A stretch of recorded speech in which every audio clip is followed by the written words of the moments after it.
Voilà, mes amis, je vous annonce avec beaucoup de joie que j'avais repris mes cours de Tanya sur le Tanakh, sur la Bible, sur le Zohar. Et puis, je vous avouerai que je suis tellement sollicité que j'ai dû arrêter. Mais je reprends ces cours parce que je sais que beaucoup de personnes qui m'écoutent ont besoin de cours de Torah authentique. Et donc, je reprends ces cours et cette fois-ci, je n'arrêterai plus. Je vais reprendre chaque semaine un cours de Tanya, un cours de Zohar, un cours de Tanar, de la Bible. Une fois tous les 15 jours, je vais faire un cours sur les réincarnations. Et bien sûr, j'ai d'autres cours. J'ai un cours avec Elio Bocara, j'ai un cours avec M. Ababou et d'autres cours aussi. Mais je reprends des cours de Torah authentiques parce que je sais que beaucoup de personnes en ont besoin. Et encore une fois, excusez-moi, je suis tellement sollicité par tellement de personnes dans le monde que des fois, j'ai tellement de cours que je n'arrive plus à suivre le rythme. Mais j'ai pris sur moi aujourd'hui de reprendre, encore une fois, cours de Tanya, cours de Zohar, cours de Tanar, et une fois tous les 15 jours, un cours sur les Gilgulim, sur les réincarnations, qui avait d'ailleurs beaucoup plu. Et voilà, on va commencer. On avait déjà avancé dans le Tanya, et on est aujourd'hui au chapitre 7. Je voudrais juste faire une petite introduction pour rappeler des choses que j'avais déjà dites qui sont très importantes. Contrairement à ce que beaucoup de personnes croient, le Tanya nous explique, et pas seulement lui, quantité d'autres maîtres nous expliquent, qu'en vérité, l'homme a deux âmes en lui. Il a ce qu'on appelle l'âme divine et l'âme animale. L'âme divine est celle qui nous connecte avec le maître du monde, mais attention, elle ne nous connecte avec le maître du monde seulement si on étudie la Torah d'une manière authentique et seulement si on accomplit les commandements divins. Il faut une action pour cette connexion avec Dieu. Par contre, excusez-moi, l'âme animale, elle, ne s'intéresse qu'au corps, qu'au plaisir de ce monde matériel, l'argent, les bons repas, la sexualité, etc. Et l'âme animale, d'une certaine manière, est en conflit avec l'âme divine.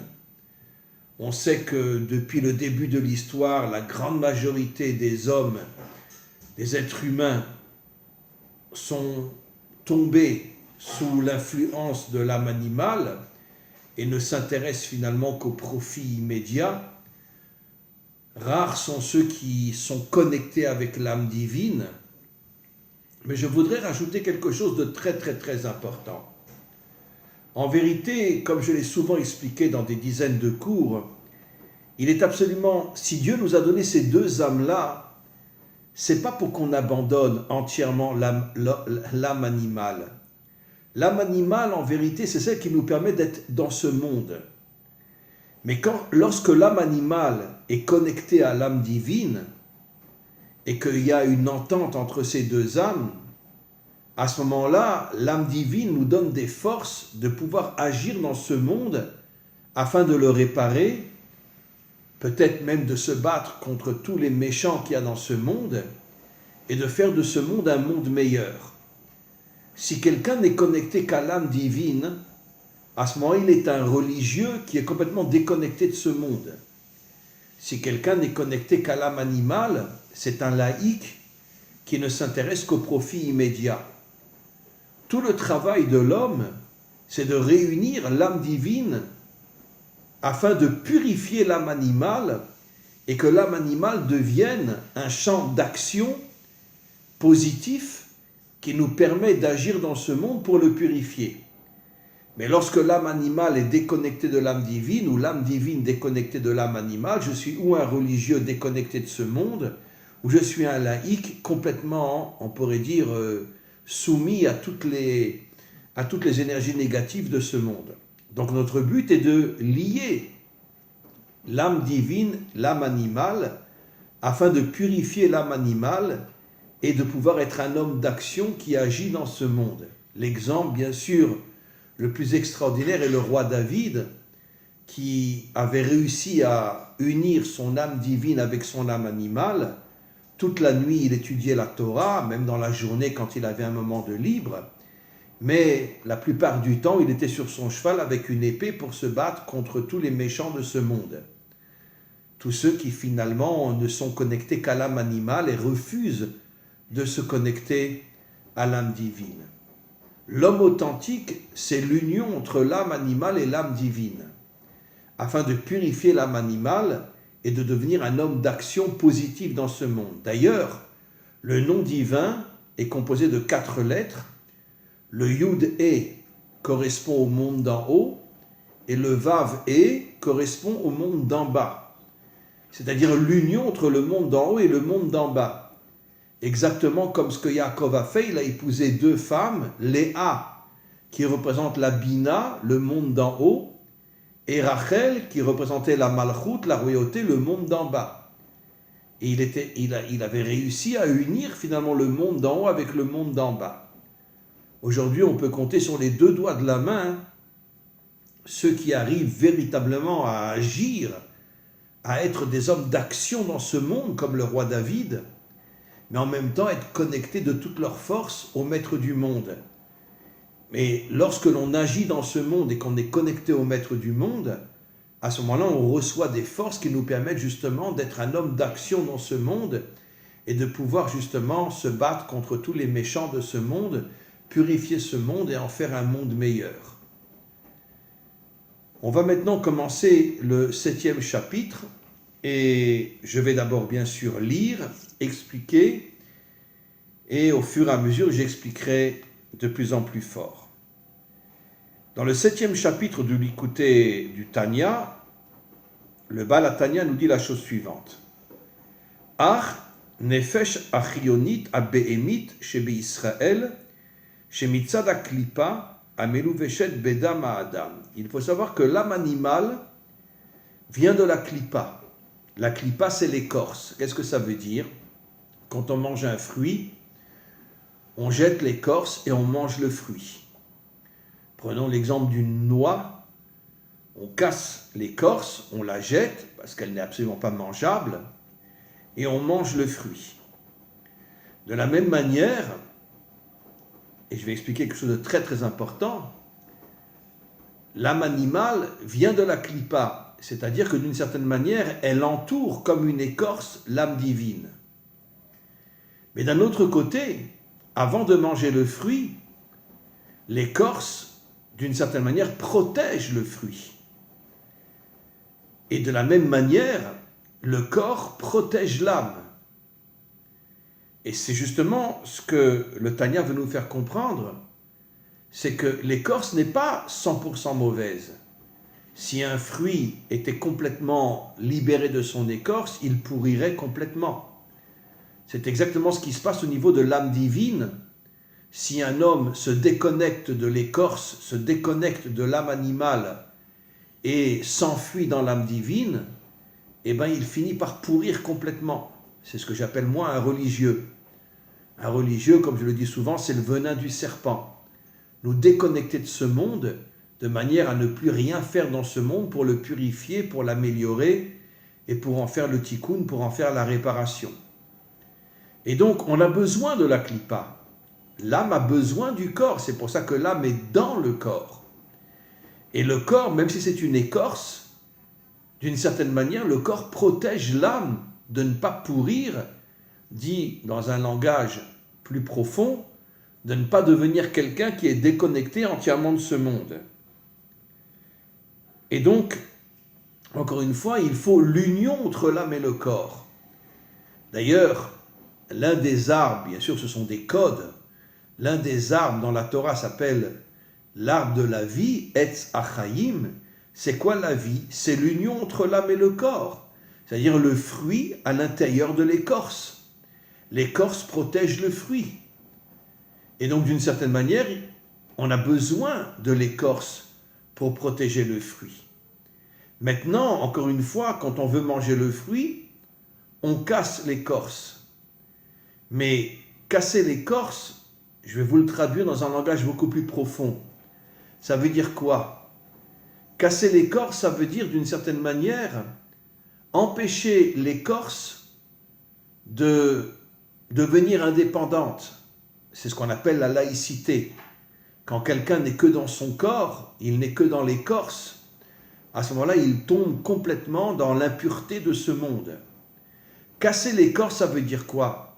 Ça veut dire que tu vas casser tout le côté mauvais qu'il y a dans l'écorce, comme on le verra, c'est-à-dire la recherche du plaisir immédiat, et ne prendre que le bon côté de l'écorce, c'est-à-dire l'écorce qui protège le fruit, comme le corps qui protège l'âme. On va continuer. ונפשות בהמות וחיות ועופות ודגים טהורים ומותרים באכילה, וקיום וחיות כל הדומם וכל הצומח המותר באכילה, וכן קיום וחיות כל המעשה דיבור ומחשבה בענייני העולם הזה, שאין בהם צד איסור, לא שורש ולא ענף, משיסה מצוות ולא תעשה וענפיהם דאורייתא ודרבנן, רק שאינם לשם שמיים. J'explique, j'ai lu en hébreu, j'explique. Comme on le sait, il y a des animaux, comme des oiseaux, comme des animaux, des oiseaux, des poissons, qui sont cachers.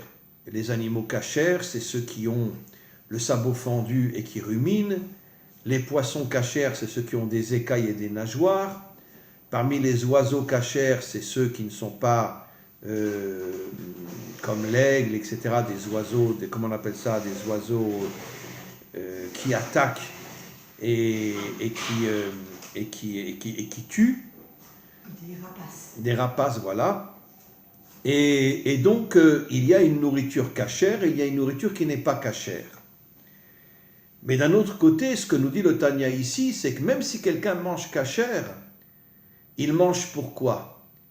Il mange pour le plaisir ou il mange pour recevoir des forces qui vont lui permettre de s'associer, de se connecter au maître du monde afin d'agir dans ce monde pour le purifier, le nettoyer, le réparer, chasser tous les méchants de ce monde et ramener le monde à Dieu.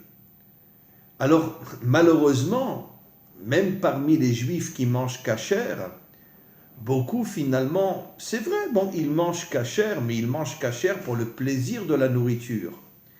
Mais ils ne cherchent pas à recevoir les forces qui vont les connecter au maître du monde et qui vont lui permettre d'agir dans ce monde.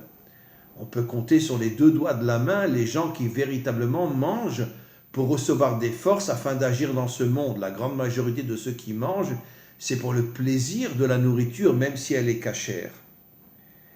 Et donc tout notre travail à nous, je ne dis pas qu'il faut se priver du plaisir, mais l'intention doit être de prendre des forces de la nourriture, parce que la nourriture nous donne des forces, de se connecter au maître du monde, afin d'être un homme d'action dans ce monde. C'est ça l'homme véritable. Et c'est pour ça qu'il dit que celui qui ne mange que pour le plaisir, chez Enan leshem shamayim, il n'est pas connecté à Dieu, même s'il mange kasher. Et là, ratson agouf, il ne mange que pour le plaisir, la volonté, le désir de son corps. Veta avato et son désir. Ve'afilu tsorer agouf et kiyumo vechayuto hamash, et même si la nourriture permet au corps de vivre, si son intention n'est pas de se connecter au maître du monde, n'est pas de le servir, et le servir Dieu, c'est pas être dans une synagogue ou dans une yeshiva ou dans un kollel toute la journée. Servir Dieu, c'est agir dans ce monde pour nettoyer ce monde et purifier ce monde. Il dit, lo adife memaase dibur ou marchavot, et dans ce cas-là, un homme, même s'il mange kasher, qui ne mange que pour le plaisir et qui n'a aucune pensée de se connecter à Dieu, ben il est comme quelqu'un qui agit dans ce monde pour l'argent, qui parle et qui pense pour l'argent, pour le plaisir, et qui royalement se fout royalement d'Hachem. Ve'akol ka'asher lechol nishpa ve'nimsha ve'madrigat hasheni shebeklipot. Pourquoi? Parce que la nourriture, même cachère, Quand on tombe dans la clipa, quand on tombe dans l'extériorité, quand on tombe dans le corps, en vérité, cette clipa, quand elle est déconnectée de l'âme divine, elle nous fait tomber dans le sitra achara, elle nous fait tomber dans ce qu'on appelle l'impureté, chez clipa revit, qu'on appelle la 4e écorce, anikret klipat noga, qu'on appelle la clipa de noga, chez baolamazé, et qu'on appelle le monde matériel. Rubo ke kulora, et le monde matériel, quand quelqu'un tombe dans le monde matériel, et que bien évidemment, il n'a aucune connexion avec Dieu, même s'il mange cachère, à ce moment-là, il tombe dans le mal, il ne lui reste qu'un tout petit peu de bien en lui, Veu bechinat memotzaot ben shalosh klipot atmeot, et après il finit par tomber dans les 3 écorces qui sont complètement impures, c'est-à-dire l'idolâtrie, la débauche, le meurtre. Ou ben bechinat ou madrigat akdusha, et il s'éloigne complètement de la sainteté, de la connexion avec Dieu. Velachen, pour cette raison, Pa'amim sheinichlet beshalosh klipot atmeot, c'est pour ça que quand quelqu'un ne s'intéresse qu'à l'écorce, il va complètement tomber dans l'impureté, ou Pa'amim sheinichlet veola beprinat umadrigat akdusha, mais par contre celui qui, même s'il mange pour avoir certains plaisirs, pense essentiellement à recevoir des forces afin de se connecter au maître du monde, lui rentre véritablement dans la sainteté. Je ne parle pas d'une sainteté déconnectée de ce monde, ce que j'appelle moi la religion, je parle d'une sainteté qui nous donne des forces pour agir dans ce monde. Dainuk she'atov ameurav ba nidbarer me'ara, lorsqu'on arrive à sortir le bien du mal, et que le bien arrive à transformer le mal en bien, à ce moment-là, on rentre dans la sainteté. Encore une fois, la sainteté, j'aime pas le mot en français, la sainteté, c'est encore une fois la puissance que nous avons de purifier ce monde et d'agir dans ce monde. Alors, je voudrais maintenant expliquer un peu plus profondément après avoir lu tout ce qu'on a expliqué. En vérité, tout a commencé avec la faute de Adam. Comme on le sait, selon nos commentaires, Dieu avait dit à Adam, il a été créé le vendredi, Adam et Ève, bon ce sont des codes, tout ça c'est pas à prendre à la lettre, mais il a été créé le vendredi et Dieu lui a dit, tu rentres dans Shabbat, tu mangeras pendant Shabbat les 3 repas du Shabbat, mais tu mangeras l'arbre de la vie, et à la fin du Shabbat, lorsque je vais expliquer bien sûr, tu te seras connecté à l'arbre de la vie, tu pourras manger l'arbre de la connaissance du bien et du mal, et les 3 repas que tu auras mangés le Shabbat de l'arbre de la vie te donneront les forces de transformer le mal en bien. Et l'arbre de la connaissance ne s'appellera plus l'arbre du bien et du mal, mais il s'appellera l'arbre du bien. Et plus encore, nos maîtres nous disent que quelqu'un qui fait une teshuva sincère, quelqu'un qui n'était pas connecté à Dieu, mais qui revient vers Dieu de toutes ses forces, il est plus grand encore que quelqu'un qui n'a jamais fauté. Et malheureusement, Adam n'a pas écouté. Adam et Ève ont mangé directement, sans passer par l'arbre de la vie. Ils ont mangé directement de l'arbre de la connaissance, du bien et du mal. Et comme ils n'ont pas mangé de l'arbre de la vie, le mal a été plus fort que le bien, le mal a annulé le bien, et c'est comme ça que l'humanité est tombée complètement dans le mal jusqu'à aujourd'hui. Il y a beaucoup plus de mal dans ce monde que de bien, comme on le sait. Alors, expliquons d'une manière beaucoup plus profonde de quoi il s'agit. L'arbre de la vie, c'est la connexion entre l'âme et le corps. Comme on le sait, c'est quoi la mort? L'arbre de la connaissance est appelé l'arbre de la mort. La mort, c'est la séparation de l'âme et du corps. Le corps pourrit dans le sol et l'âme remonte en haut. Alors, on croit que quand l'âme remonte en haut, c'est très très bien. C'est une catastrophe. Parce que Dieu a créé l'homme dans le but de connecter l'âme et le corps. c'est-à-dire deux dimensions complètement différentes, l'âme est spirituelle, le corps est matériel, mais Dieu a voulu que l'homme arrive à connecter la matérialité avec la spiritualité pour faire de lui un homme d'action qui agit dans ce monde afin justement de purifier ce monde.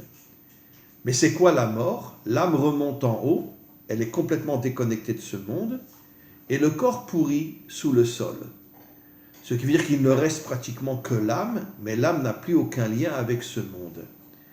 Et d'une certaine manière, l'âme aussi est morte, parce qu'une âme sans corps ou un corps sans âme, c'est la mort.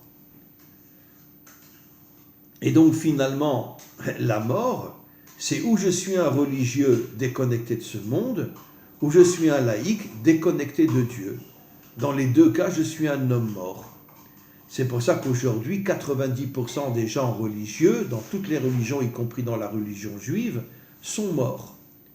Ils sont complètement morts. Pourquoi?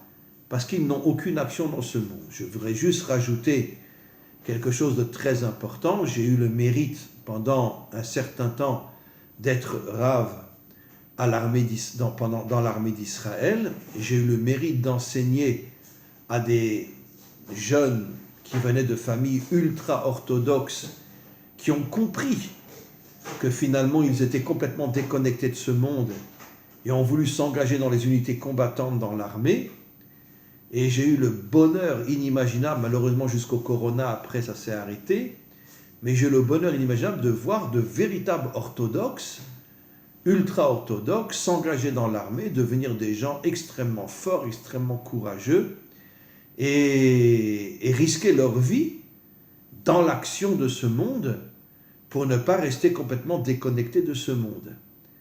Et il y a de plus en plus aujourd'hui d'enfants ultra-orthodoxes qui s'engagent dans l'armée. Ça prouve que le monde est en train de changer. Ça prouve qu'ils sont en train de comprendre que finalement ils ont été manipulés, on les a roulés pendant des millénaires en leur faisant croire que si tu es toute la journée dans une yeshiva ou dans un kollel, tu es un vrai juif. Il n'y a pas plus faux juif que quelqu'un qui est toute la journée dans une yeshiva ou dans un kollel.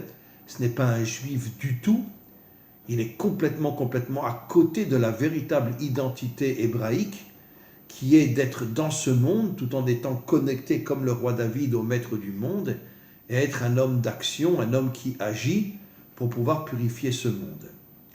Et donc, comme je l'ai expliqué, aujourd'hui il y a un changement inimaginable dans le monde religieux où de plus en plus de jeunes ont compris cette manipulation, combien ils étaient d'une certaine manière, ils tombaient dans la malédiction de la religion et s'engagent aujourd'hui dans l'armée tout en restant des gens extrêmement pratiquants, extrêmement religieux, mais ils ont compris que la matière a besoin de se lier à l'âme exactement comme le corps doit se lier à l'âme. Malheureusement, Adam et Ève n'ont pas écouté Dieu et il y a eu une séparation totale entre l'âme et le corps, en ce sens que même lorsqu'un homme vit, la grande majorité ou sont laïcs ne suivent que le corps, ou sont religieux ne suivent que l'âme, mais on peut compter sur les deux doigts de la main ceux qui arrivent à unir le corps et l'âme afin justement de pouvoir se battre contre toutes les méchancetés qu'il y a dans ce monde, contre toute la corruption, l'idolâtrie, la débauche qu'il y a dans ce monde, et avoir le courage de se battre contre toutes ces choses-là pour pouvoir justement purifier ce monde et le ramener à Dieu. On sait aussi que la malchoute est complètement tombée, et j'explique. Nos maîtres nous disent que la malchoute, c'est-à-dire la royauté d'Hachem, elle est complètement tombée depuis la faute de Adam et Ève. Tous les dirigeants ne se prosternent que devant leur ego. Il y a peut-être une ou deux exceptions sur des milliards de dirigeants, mais bon, on peut les compter sur les deux doigts de la main. Mais tous ceux qui sont dans la finance, tous ceux qui sont dans la politique, sont tous de véritables crapules. Sans la moindre exception, même s'ils portent une kippa sur la tête, ce sont de véritables crapules. Pourquoi ce sont des crapules? Parce qu'ils ne pensent qu'à eux. Comment aujourd'hui un religieux en Israël peut rentrer dans la démocratie laïque, moderne, européenne ou occidentale. Comment c'est possible? Comment le parti Chasse, comment d'autres partis peuvent rentrer en politique aujourd'hui? Ça prouve bien que ce ne sont absolument pas des juifs. Ça prouve bien qu'ils sont complètement à côté de la véritable dimension, je préfère dire hébraïque que juif, parce que juif est un nom galoutique. On s'appelle juif depuis qu'on est en exil, mais normalement on est des Hébreux. Et donc, ça prouve bien que, en vérité, les religieux sont complètement à côté de la véritable dimension humaine. Comment tu oses rentrer dans une politique occidentale? Comment tu ne te bats pas pour dévoiler la royauté d'Hachem dans ce monde? C'est pour ça que le Zohar dit que la royauté d'Hachem est dans le noir, dans l'obscurité absolue, parce que personne n'œuvre pour la dévoiler. Où je suis toute la journée dans une yeshiva et dans un kollel et je me fous de ce monde, où je rentre, même en tant que religieux, je rentre dans la politique occidentale qui fait tout pour ne pas s'intéresser à Dieu, et même si les partis religieux parlent de Dieu, ils n'en ont strictement rien à faire, tout ce qu'ils veulent c'est le culte de l'ego, gagner de l'argent et se prosterner devant leur nombril, c'est tout ce qu'ils cherchent uniquement. Et donc, on vit aujourd'hui dans un monde où, comme dit le Zohar, la royauté d'Hachem est dans l'obscurité la plus totale. Qui est le premier qui va commencer à réveiller la royauté d'Hachem et qui va la dévoiler dans ce monde? Ben, c'est le Mashiach. Le Mashiach va se battre pour justement faire comprendre à l'humanité tout entière que le seul et unique véritable dirigeant de ce monde, c'est Dieu. Mais pas Dieu dans le ciel, Dieu sur la terre. Comme cette phrase ridicule, notre Père qui est aux cieux, je rajoute, surtout restez-y. Comment qu'on peut dire notre Père qui est dans les cieux? La véritable volonté de Dieu, c'est d'être dans ce monde. Et nos maîtres le disent. En hébreu, Nitava, Kadosh Baruch Hu, Liot Lo Dira, Batartonim. Tout le désir de Dieu, c'est de se dévoiler dans le monde d'en bas.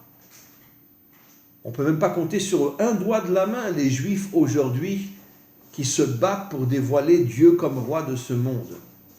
Malheureusement, le seul qui va commencer à le faire, ça sera le Mashiach, qui va consacrer toute sa vie pour nous faire comprendre que tous les dirigeants sont des crapules, que toute la finance c'est des crapules, qu'en vérité que tous ceux qui dirigent le monde sont des crapules, et que le seul et unique véritable dirigeant de ce monde, mais c'est à l'homme de le dévoiler, c'est en vérité le maître du monde. Alors comment le faire?